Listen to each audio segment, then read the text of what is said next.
What is going on, everybody? Welcome back to the channel. My name is Ricky. Today we are reacting to Disturbed's Don't Tell Me featuring Ann Wilson. Before we get into the video, please make sure you like the video. If you do happen to like it, subscribe so you don't miss out on any of the content moving forward. Very brief background of me and Disturbed. So I am a former metal drummer, and Disturbed was kind of one of the first gateway bands for me to get into metal. You can think that's a Guitar Hero, whatever number Guitar Hero that was. So I've been a big fan of Disturbed ever since. So that was, 2008, 9, somewhere around there. So I've seen them live. I really enjoy David Draymond's voice and vocals and everything he does there. The band does a great job as always. And if you don't know Ann Wilson, she was the lead vocalist for the band Heart.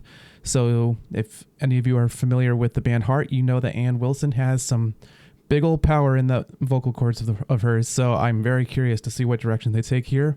So without further ado, here we go. This is Disturbed's Don't Tell Me featuring Ann Wilson in 3, 2, 1.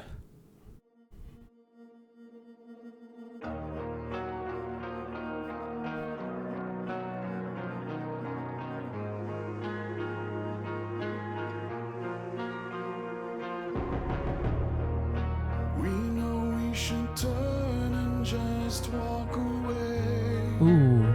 We can't help but cause more pain, wounded more with every word that we say.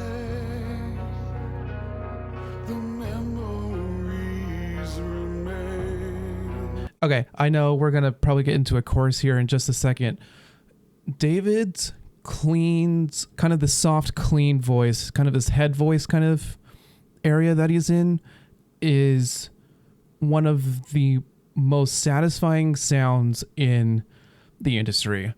It kind of gets overshadowed because the most popular songs used to be Down with the Sickness, Indestructible, those things. So all of that super distorted,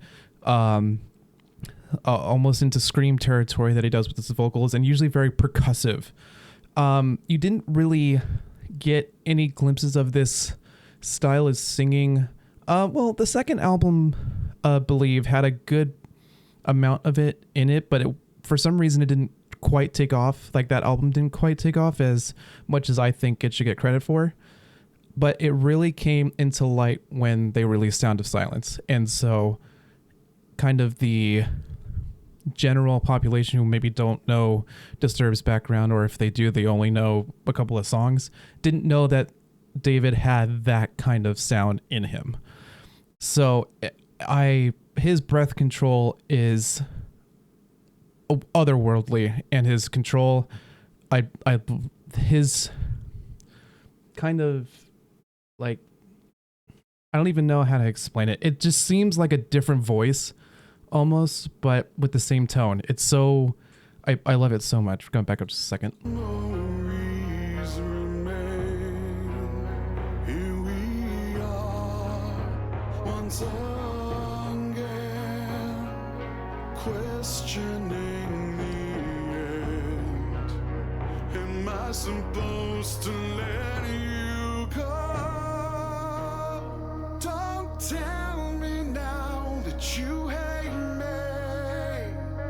for never letting go. Okay, so that, I don't know if he's always had that part of his vocals in his repertoire. Probably he was a classically trained singer back in the day, or still is, I should say.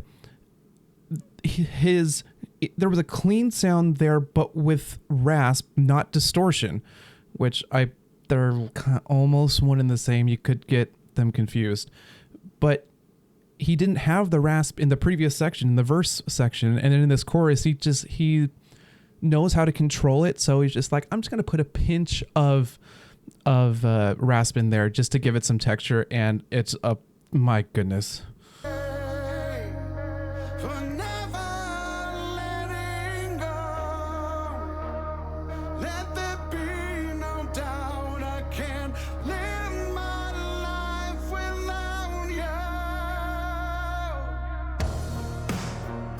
Close my eyes and still hear the scream.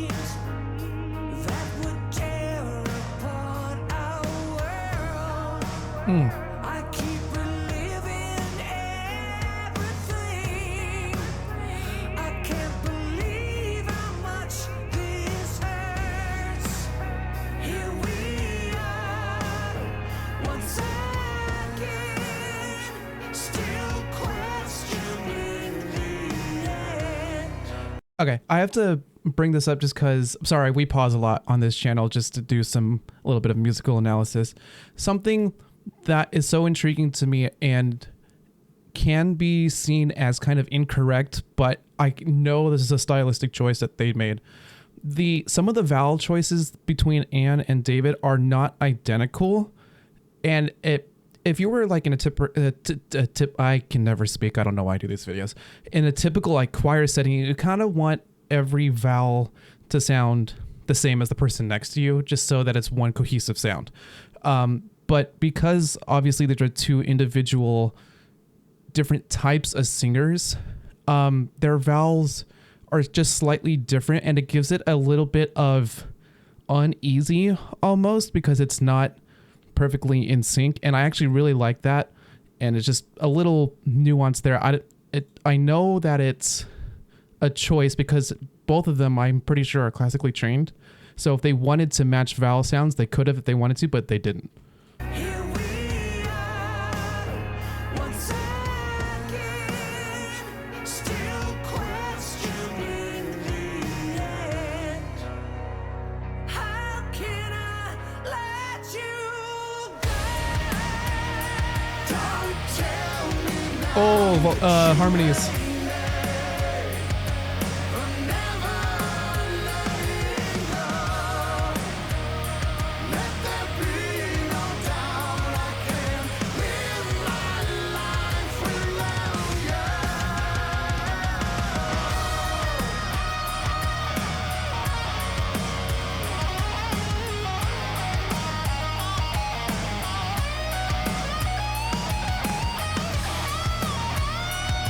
Ooh.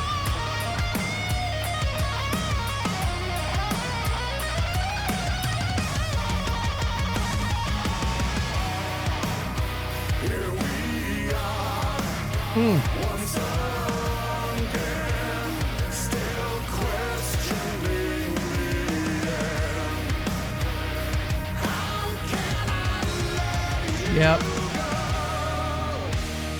Don't tell me now that you hate me.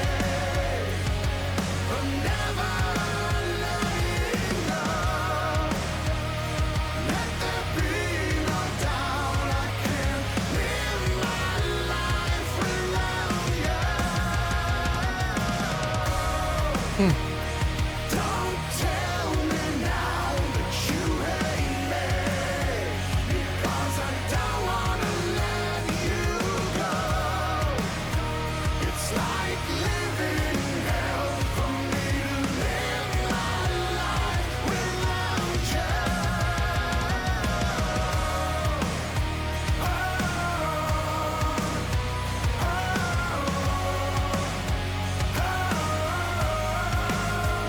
Ooh. There's the harmonies. Okay.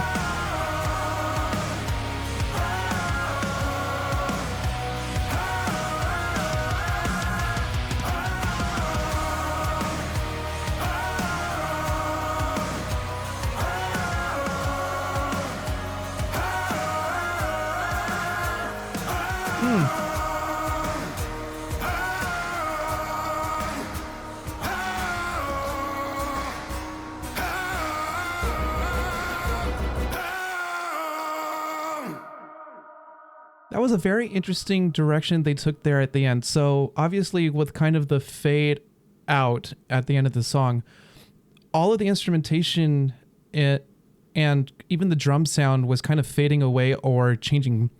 There's an effect on it to change kind of the general like pitch of the drums, if that makes sense. But they kept the vocals in the same spot. So the vocals were a constant throughout the entire like ending there, but all the instrumentation was either fading away, getting quieter, or changing effect in the middle of it. Meanwhile, the vocals are still there. I'm actually a little pleasantly surprised that they didn't go the direction that I thought they would for Anne in particular. I thought they were going to have her do a bunch of like heart style runs, but they actually let her, she has so much of this power in her voice that they could have utilized if they wanted to. She kind of has that same rasp that, well, not the same, obviously the textures are different. They're different styles of singers, but they kind of gave her this space of just being this full sound of harmonies throughout the choruses.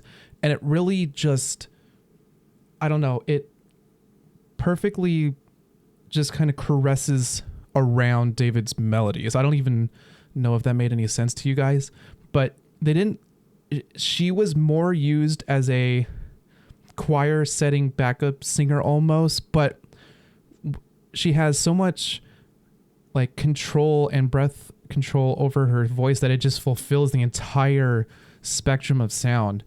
I really like this. I kind of like that they didn't try to deviate into a metal sound. This is kind of right in between where you would think Disturbed and Heart should be, and I can appreciate that. They didn't try to go out of each other's way, essentially, to make a sound that didn't fit one or the other. Like, this is a sound that's right perfect for David's voice, right perfect for Anne's voice, and they pulled it off great.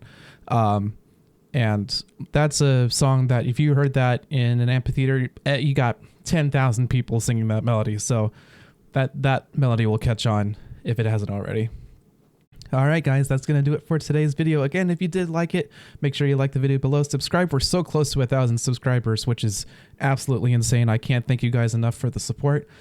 So hopefully we'll have like some big, I don't know, 1,000 subscriber launch of some sort. I'll think of something. But until next time, guys, take care. I'll see you then.